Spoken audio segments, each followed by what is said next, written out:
আসসালামু আলাইকুম প্রিয় দর্শক, অন্নমঞ্চের আলাপচারিতায় আপনাদের সকলকে আমন্ত্রণ জানাচ্ছি। নিউ ইয়র্কে জাতিসংঘ সাধারণ পরিষদের সাইডলাইনে যুক্তরাষ্ট্রভিত্তিক স্বাধীন মিডিয়া প্ল্যাটফর্ম জিটিওর প্রতিষ্ঠাতা এবং সিইও, আল জাজিরা টেলিভিশনের আলোচিত টক শো হেড টু হেডের খ্যাতিমান উপস্থাপক ব্রিটিশ আমেরিকান সাংবাদিক মেহেদী হাসানের সঙ্গে প্রায় ৩৫ মিনিটের একটি সাক্ষাৎকার দিয়েছেন বাংলাদেশের অন্তর্বর্তী সরকারের প্রধান উপদেষ্টা প্রফেসর ইউনূস। তিনি বাইরে যাবেন, ইন্টারভিউ দেবেন, এটি খুব স্বাভাবিক। এই ইন্টারভিউতে তিনি অনেক বিষয়ে কথা বলেছেন, তবে গত সোমবার যে ৩৫ মিনিটের কথা বললাম, আসলে তার ভিতর থেকে মাত্র কয়েক মিনিটের একটি ছোট ক্লিপ প্রচারিত হয়েছে। তার আলোকে আজকের এপিসোডটি তৈরি করছি। শেষ পর্যন্ত যদি শোনেন আপনারা, তাহলে আগামী নির্বাচন ইস্যুতে প্রধান উপদেষ্টা প্রফেসর ইউনূসের যে পরিকল্পনা, যে চিন্তা বা ভাবনা, এ সম্পর্কে আপনারা স্পষ্ট ধারণা পাবেন। এর সঙ্গে আমার কিছু মন্তব্য বা বিশ্লেষণ যুক্ত করতে পারি বিভিন্ন জায়গায়। শুরুতেই বলে রাখি, সাংবাদিক মেহেদী হাসানের সঙ্গে সাক্ষাৎকারের যেটুকু অংশ প্রচারিত হয়েছে, গভীরভাবে দেখলে এবং শুনলে বুঝতে কষ্ট হবে না প্রধান উপদেষ্টা প্রফেসর ইউনূস খুব একটা স্বস্তিতে, খুব একটা খুশিতে বা স্বচ্ছন্দে মেহেদী হাসানের প্রশ্নের জবাব দিয়েছেন। এটা মনে হবে যে উনি একটু অস্বস্তিতে ভুগেছেন, এটি আমার কাছে মনে হয়েছে। আপনারাও যদি তার জবাবগুলো শোনেন, আমি আপনাদের সঙ্গে কিছু শেয়ার করব, আপনারা বুঝতে পারবেন যে অস্বস্তিটা বা বিরক্তিটা আপনারাও আসলে হয়তো বুঝতে পারবেন। শুরু করি। সাংবাদিক মেহেদী হাসান প্রশ্ন করেছেন তাকে যে, আপনি সাক্ষাৎকারের শুরুতে বলেছিলেন, যেহেতু বললাম যে ৩ মিনিট বা ৪ মিনিটের ক্লিপ দিয়েছেন, মাঝখান থেকে হয়তো তিনি নিয়েছেন। তো শুরুতে প্রফেসর ইউনূস নাকি বলেছিলেন যে বাংলাদেশের অনেক মানুষ এখন কাজ দেখতে চায়। আবার সমালোচকরা বলছেন অনেক দেরি হয়ে গেছে। এটি সাংবাদিক মেহেদী হাসান বলছেন। নির্বাচনের জন্য আরো ৬ মাস অপেক্ষা করা খুব দীর্ঘ। মানুষ ক্রমেই অস্থির হয়ে উঠছে। কেন আমরা এর আগে নির্বাচন করতে পারছি না, মানে অন্তর্বর্তী সরকার কেন করতে পারছে না? মেহেদী হাসান প্রশ্ন করছেন, নেপালের অন্তর্বর্তী নেতা সুশীলা কার্কি ৬ মাসের মধ্যে নির্বাচন করার প্রতিশ্রুতি দিয়েছেন, কেন বাংলাদেশে ১৮ মাস লাগছে বা আসলে এর চেয়ে বেশি? জবাবে প্রধান উপদেষ্টা প্রফেসর ইউনূস বলছেন, মানুষ বলছে কেন এত সময় লাগছে, এটা একটা পক্ষের কথা। তিনি বলছেন আবার এমন মানুষও আছে যারা বলেন বা যারা বলছেন ৫ বছর থাকুন, ১০ বছর থাকুন, ৫০ বছর থাকুন। আপনারা যারা ক্লিপটি ইতিমধ্যে শুনেছেন তারা হয়তো হতবাক হয়ে এটি শুনেছেন। আমি প্রথমে শুনে বিশ্বাসই করতে পারছি না, এটি কি বলছেন তিনি। প্রফেসর ইউনূস বলছেন যে সুতরাং মানুষ সব ধরনের কথাই বলছে। তারা বলছে, মানে তিনি যেটি আসলে ক্যাচ করেছেন, মানুষ বলছে আপনি থাকুন, নির্বাচনের দরকার কি, নির্বাচন কার দরকার, এটি নিয়ে আমি আসলে কি ব্যাখ্যা দেব? সম্মানিত দর্শক, আপনারা যে যেখান থেকে শুনছেন, যার যে অবস্থান, এই যে নির্বাচন কি দরকার, নির্বাচন কার দরকার, এটির জবাব কিন্তু আপনি নিজেই নিজেরটা পেতে পারেন।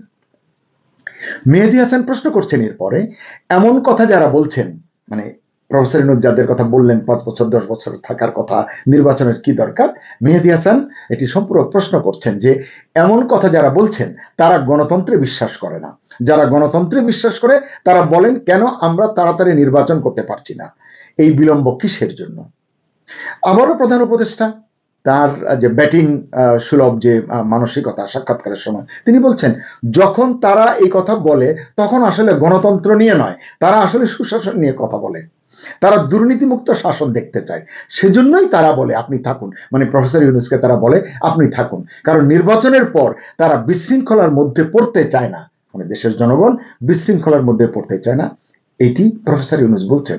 আমি জানি না আসলে কারা তাকে এগুলো বলেন, কার চিন্তা, কার কথা দ্বারা তিনি প্রভাবিত, বা কেন তিনি আসলে এমনটা ভাবছেন, এইসব ভাবনার আসলে যৌক্তিক কোনো কারণ আছে কিনা আমি জানি না। এরপর প্রফেসর ইউনূস বললেন, আপনি এক ধরনের মতামত তুলে ধরেছেন, সাংবাদিককে প্রশ্ন করছেন, উল্টো বলছেন আমিও আরেক ধরনের মতামত তুলে ধরলাম, কোনটা বেশি শক্তিশালী? দেখুন, প্রফেসর ইউনূস যে কথার জাদুকর, তিনি কিন্তু এই কথার জাদুতে, কথার মারপেজ দিয়ে শক্তির লড়াইয়ে কিন্তু নিজেই নেমে গেছেন, এটি স্পষ্ট বোঝা যাচ্ছে। তখন মেহেদী হাসান আবার প্রশ্ন করছেন, কিন্তু আপনি কি আজ বলবেন নির্বাচন পর্যন্ত পৌঁছাতে এত সময় লাগার কারণ কি? আমি একটু বলি, এই মেহেদী হাসান আল জাজিরার হেড টু হেড প্রোগ্রামে বিগত সরকারের প্রধানমন্ত্রী, সাবেক প্রধানমন্ত্রী শেখ হাসিনার পররাষ্ট্র বিষয়ক উপদেষ্টা গওহর রিজভির একটি সাক্ষাৎকার করেছিলেন, বেশ লম্বা সাক্ষাৎকার, এবং রীতিমতো মানে ঘেমে নিয়ে উঠেছিলেন গওহর রিজভি। তিনি যাকে ধরেন সহজে ছাড়েন না। যাই হোক, এই যখন বললেন যে এত সময় লাগার কারণ কি, বারবার তিনি এই প্রশ্নটি করছেন। প্রধান উপদেষ্টা বলছেন, একদম সরাসরি তিনি পাশ কাটিয়ে গিয়ে উত্তর দিলেন, আমরা অন্তর্বর্তী সরকার, আমরা কতদিন থাকবো তা কেউ নির্ধারণ করে দেয়নি, আমরা কতদিন থাকবো সেই সিদ্ধান্ত আমাদের। এই এতক্ষণে হলো আসল কথাটা জানা গেল।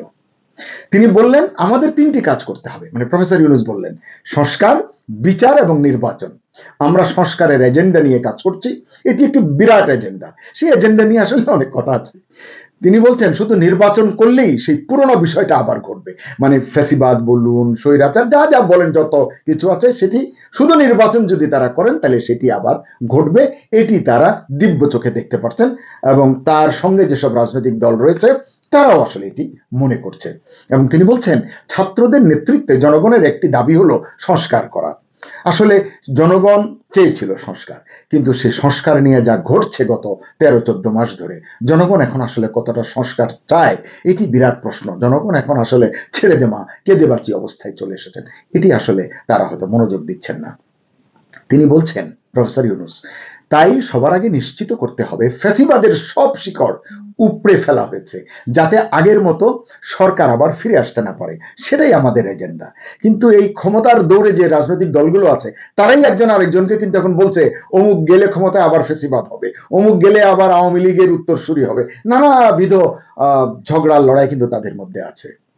আসলে ওই যে যেটি বললাম যে এজেন্ডা নিয়ে তিনি যত কথাই বলেন না কেন, এই এজেন্ডা নিয়ে যে তার কোনো ধারণা নেই এটি কিন্তু তিনি নিজেই স্বীকার করেছেন।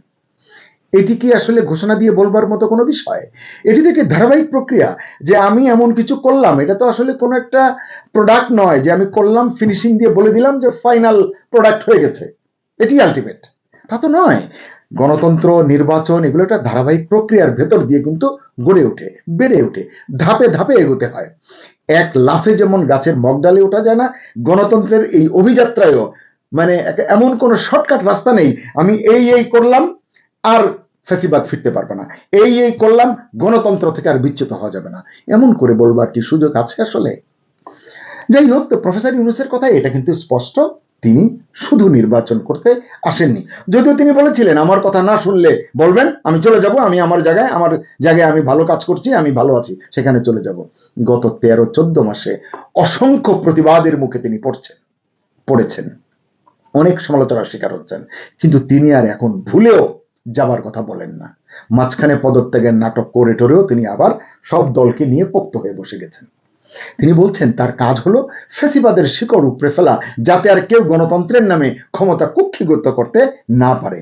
সাধারণ জনগণ কিন্তু বলছে যে ক্ষমতা হয়তো ইতিমধ্যেই কুক্ষিগত হয়ে গেছে।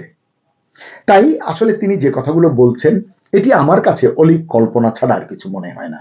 কারণ ওই যে বললাম, ধারাবাহিক চর্চার মাধ্যমে গণতন্ত্রের কাঙ্ক্ষিত জায়গায় পৌঁছতে হবে। এটা গাইড বইয়ের মতো লিখে দিয়ে বলা যাবে না যে ফর্মুলা দিয়ে দিলাম, ব্যাস এটা মেনে চলো, তাহলে আর ফ্যাসিবাদ আসবে না, গণতন্ত্র আর কখনো কোথাও হারাবে না। তবে আমার কাছে যেটা মনে হয় আসলে একটা জুজুর ভয় তাকে এবং তার সাঙ্গপাঙ্গদের আসলে তাড়িয়ে বেড়াচ্ছে। এটার অনেক কারণ ব্যাখ্যা আপনারাও জানেন, আমিও জানি, বলে সময় নষ্ট করতে চাই না।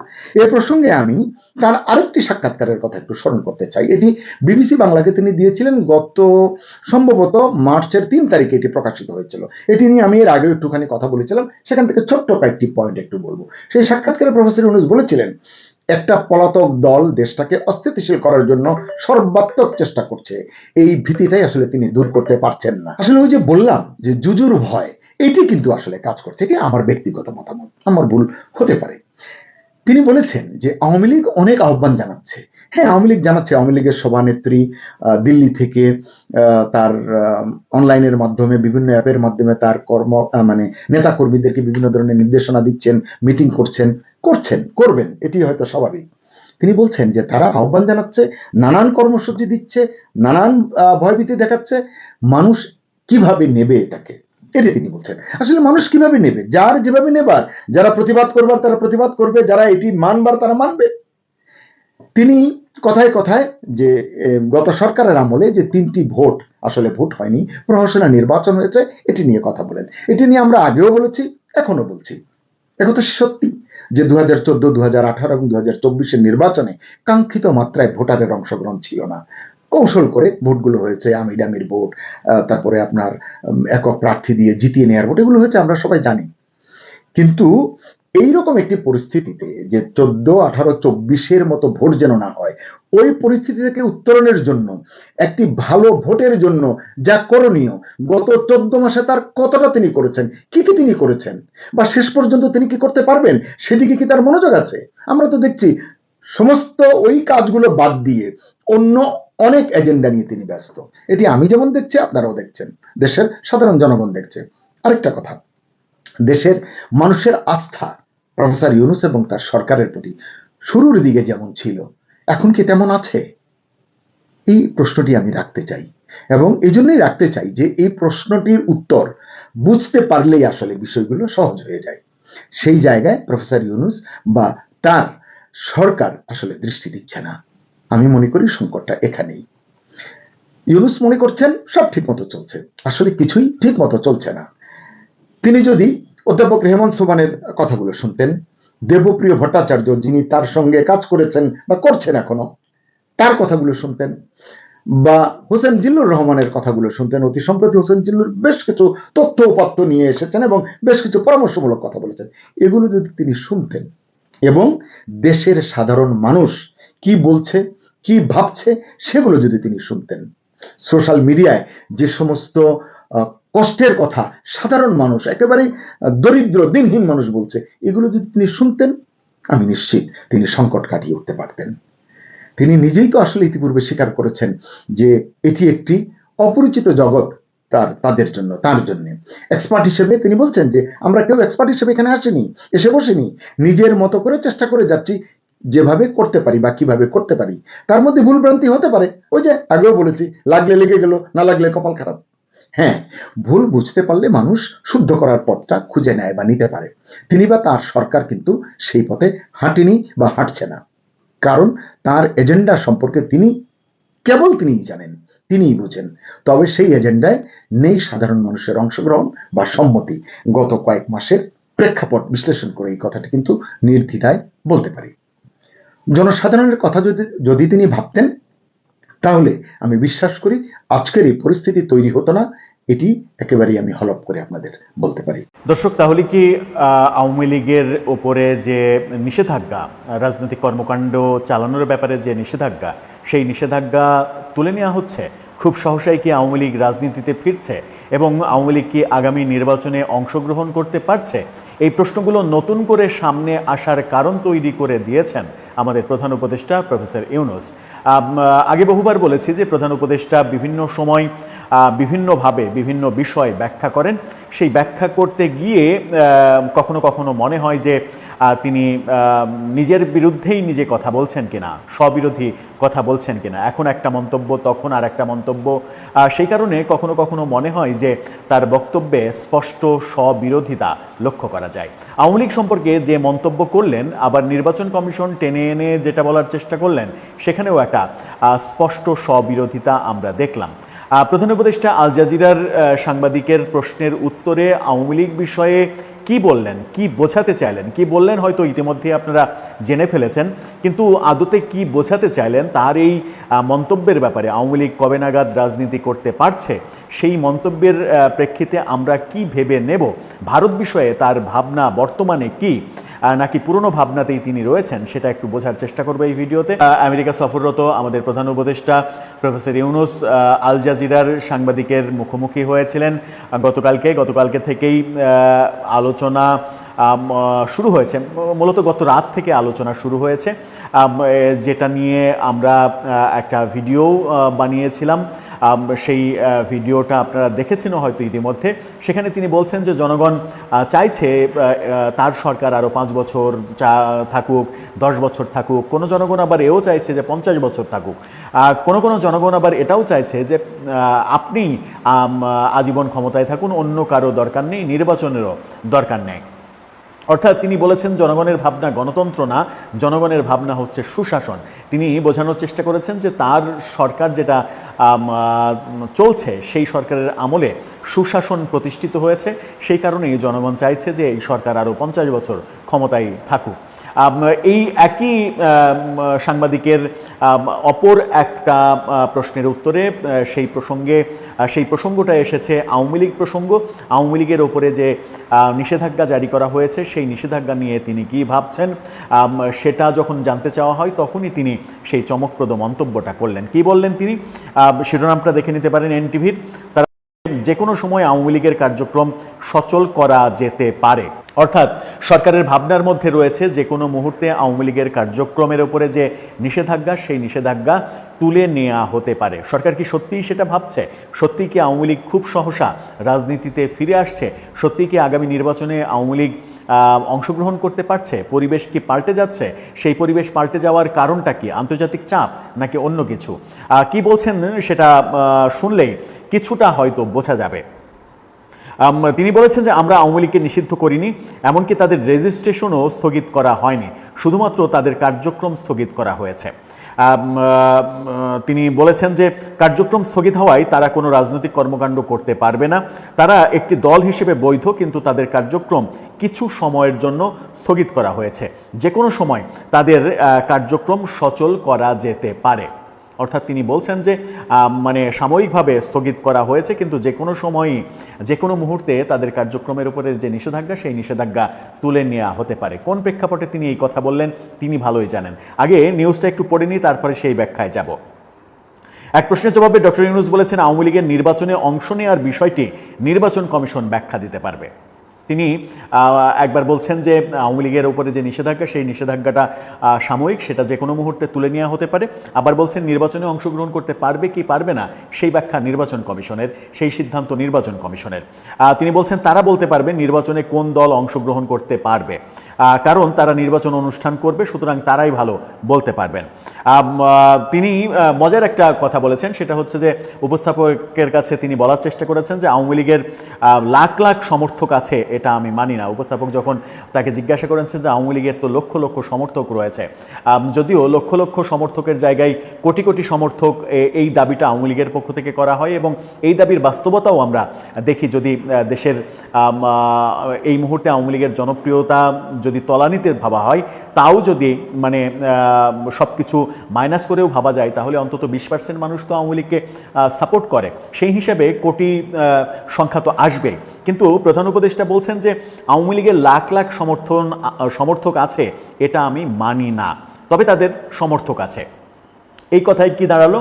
যে আওয়ামী লীগের সমর্থক লাখের ঘরে নেই, 1 লাখও নেই। আওয়ামী লীগের সমর্থক হাজারের ঘরে, অর্থাৎ হাজার হাজার, সেটা 99,999 জন হতে পারে। তিনি স্থির সিদ্ধান্ত জানিয়ে দিলেন যে আওয়ামী লীগের সমর্থক লাখের ঘরে নেই, অর্থাৎ এই মুহূর্তে বাংলাদেশে 1 লক্ষ মানুষও আওয়ামী লীগকে সমর্থন করে না। এটা খুবই গুরুত্বপূর্ণ তথ্য। হয়তো তিনি তার মানে জনগণ দিয়ে, তার সরকারের বিভিন্ন পর্যায় দিয়ে একটা জরিপও করেছেন। সেই জরিপ ইন্টারনাল যে জরিপ করেছেন সেই জরিপে হয়তো তিনি পেয়েছেন যে আওয়ামী লীগের এই মুহূর্তে সারা দেশ কুড়িয়ে হয়তো কয়েক হাজার সমর্থক পাওয়া যাবে। সেটাই তিনি বললেন যে আওয়ামী লীগের লাখ লাখ সমর্থক আছে, এটা আদতে বাস্তবতা নয়, এটা আমি বিশ্বাস করি না। এখন জনগণের ভাবনা, জনগণ তার কথার সঙ্গে একমত হচ্ছে কি হচ্ছে না। তিনি বলছেন তাদের সমর্থকরা সাধারণ ভোটারের মতোই ভোট প্রদান করতে পারবে, তবে সেখানে শুধু আওয়ামী লীগের প্রতীক থাকবে না। এবার তিনি বলছেন যে আগামী ভোটে আওয়ামী লীগের প্রতীক থাকবে না। কিছুক্ষণ আগেই তিনি বলেছেন নির্বাচনে আওয়ামী লীগ অংশগ্রহণ করতে পারবে কি পারবে না এটা নির্বাচন কমিশনের ব্যাখ্যা, নির্বাচন কমিশনের ভাবনা, তারা সিদ্ধান্ত জানাবে, কারণ তারা নির্বাচন অনুষ্ঠান করবে। পরক্ষণেই তিনি বলছেন যে আওয়ামী লীগের যে মার্কা সেই মার্কা নির্বাচনে থাকবে না। একই সাক্ষাৎকারে একই জায়গায় বসে থেকে স্ববিরোধী কথা হয়ে গেল। একবার বলছেন যে নির্বাচন করার না করার এখতিয়ার নির্বাচন কমিশনের হাতে, আবার বলছেন যে তাদের মার্কা এবারের ভোটে থাকবে না, অর্থাৎ নৌকা মার্কা থাকবে না। তার মানে আওয়ামী লীগ এই নির্বাচনে অংশগ্রহণ করতে পারছে না। তার মানে কি দাঁড়ালো? তিনি যে বলেছেন যে আওয়ামী লীগের কার্যক্রম নিষিদ্ধ করা হয়েছে, যে কোনো মুহূর্তে সেই নিষেধাজ্ঞা তুলে নেওয়া হতে পারে, সেটাও এক ধরনের এই মন্তব্যের জায়গায় এসে যখন তিনি বলছেন যে প্রতীক থাকবে না, অর্থাৎ নৌকা প্রতীক থাকবে না, সেখানে এসে আবার সেটা উল্টে গিয়ে যেটা দাঁড়ায় সেটা হচ্ছে তার ওই মন্তব্যটা আদতে সঠিক নয় যে আওয়ামী লীগের নিষেধাজ্ঞা যে কোনো মুহূর্তে তুলে নেওয়া হতে পারে। এই যে ডক্টর ইউনূস বলেছেন আওয়ামী লীগ নিজেদের রাজনৈতিক দল বললেও তারা রাজনৈতিক দলের মতো নিজেদের তুলে ধরতে পারেনি, তারা মানুষ হত্যা করেছে, বহু অপরাধ করেছে, যে কথাগুলো আওয়ামী লীগ সম্পর্কে এই মুহূর্তে বলা হয় সেই কথাগুলোই বলেছেন। এই রকম মানে এক ধরনের স্ববিরোধী অবস্থান আওয়ামী লীগ সম্পর্কে যখন আমরা দেখলাম, তখন তিনি ভারতের ব্যাপারেও কথা বলেছেন। সেটাকে নিয়ে সুন্দর একটা ফটোকার্ড তৈরি করেছে চ্যানেল আই, সেই চ্যানেল আইয়ের ফটোকার্ডটা দেখে নিতে পারেন। সেখানে তিনি বলছেন যে হাসিনাকে ফেরত পাঠানো নিয়ে আমি নরেন্দ্র মোদীর সঙ্গে কথা বলেছি, তারা তাকে অর্থাৎ হাসিনাকে রাখতে চান। আমি বলেছি আপনাকে বলতে পারবো না কি করবেন, তবে খেয়াল রাখবেন তিনি যেন আমাদের নিয়ে কিছু না বলেন, অর্থাৎ সরকার নিয়ে বাংলাদেশ নিয়ে যেন কিছু না বলেন। মোদী বলেছেন সামাজিক যোগাযোগ মাধ্যম নিয়ন্ত্রণ আমি করতে পারি না। ভারত বরাবরই তাকে সমর্থন করছে। এখানে তারা আশা করছে, এখনও তারা আশা করছে তিনি অর্থাৎ শেখ হাসিনা বাংলাদেশে ফিরে আসবেন পূর্ণ গৌরবে, বিজয়ী নেত্রী হিসেবে। এই ভাবনাটা নাকি ভারত এখনই মনে করছে যে আওয়ামী লীগের সভানেত্রী তিনি বাংলাদেশে ফিরে আসবেন পূর্ণ মর্যাদা নিয়ে এবং বীর দর্পে ক্ষমতা নিয়ে, অর্থাৎ প্রধানমন্ত্রী হিসেবেই ফিরে আসবেন। এটা ভারত মনে করছে, এটা ভারতের ভাবনা। আবারও ভারতের বিরুদ্ধে তিনি সরাসরি কথা বললেন এবার শেখ হাসিনা ইস্যুতে ভারতের ব্যাপারে বরাবর একই ধরনের কথা বলছেন, যদিও বিভিন্ন সময় ভারতের 7 সিস্টার্স নিয়ে কথা বলে বিতর্কের জন্ম দিয়েছেন। দর্শক, আপনার কি মনে হয় যে আওয়ামী লীগ সম্পর্কে আওয়ামী লীগের কার্যক্রমের নিষেধাজ্ঞা যে কোনো মুহূর্তে তুলে নেওয়া হবে এই কথা, এবং নির্বাচন কমিশন সিদ্ধান্ত নেবে আওয়ামী লীগ নির্বাচন করতে পারবে কি পারবে না এই কথা, এবং পরক্ষণেই বলা যে জনগণ ভোট দেবে, তাদের আওয়ামী লীগের সমর্থকরা ভোট দিতে পারবে, শুধু তাদের মার্কাটা নির্বাচনে থাকবে না, অর্থাৎ নৌকা মার্কা নির্বাচনে থাকবে না, সেই সিদ্ধান্ত তিনি জানিয়ে দিচ্ছেন। তখন কি তার কথাগুলো একটু এলোমেলো, একটু স্ববিরোধী মনে হচ্ছে না? কেন এই স্ববিরোধী অবস্থান নিচ্ছেন? কেন একেবারে স্ট্রংলি একটা জায়গায় অবস্থান করতে পারছেন না? সমস্যাটা আদতে কোথায়? দর্শক, আপনার ভাবনায় সেই সমস্যাটা আসলে আপনি স্পেসিফিক যদি ভাবতে পারেন সমস্যাটা কোথায়, জানিয়ে লিখতে পারেন আমাদের কমেন্ট বক্স।